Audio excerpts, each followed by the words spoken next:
Hello everyone, আজ আমি একটা নতুন রেসিপি নিয়ে চলে এসেছি। তো সবার প্রথমে এই স্প্যাগেটি পাস্তাটাকে আমি বয়েল করে নিচ্ছি গরম জলে, গোটা গরম মশলা দিয়ে আর একটু তেল দিয়ে। এটা বয়েল হয়ে গেল, তারপরে কড়াইতে তেল দিলাম আর বাটার দিলাম, তার মধ্যে একটু শুকনো লঙ্কা ফোড়ন আর কালো সর্ষে, গার্লিক কুচি, মোটামুটি একটা করে bell pepper, red and yellow bell pepper, সেটাকে ভালো করে ভেজে নিলাম। একটু নুন দিয়ে দিলাম, তাহলে ভাজতে সুবিধা হবে।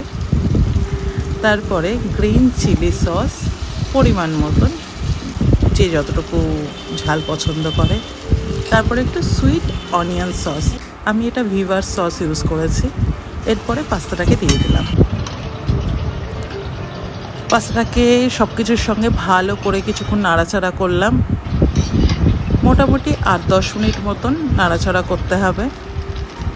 তারপরে একটু ব্ল্যাক পেপার, অরিগানো আর চিলি ফ্লেক্স দিয়ে দিলাম, এটাও পরিমাণ মতন।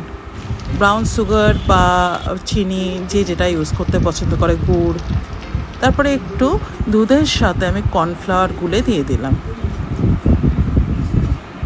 এটাও পরিমাণ মতন যে যেমন পছন্দ করে।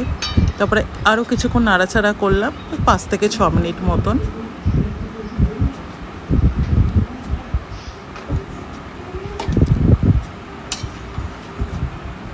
খুব ভালো করে নাড়াচাড়া করে নিলাম কিছুক্ষণ।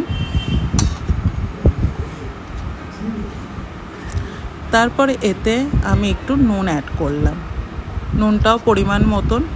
অ্যান্ড মায়োনিজ কেউ যদি চায় এতে একটু দইও দিতে পারে বা পাস্তা সসও ইউজ করতে পারে।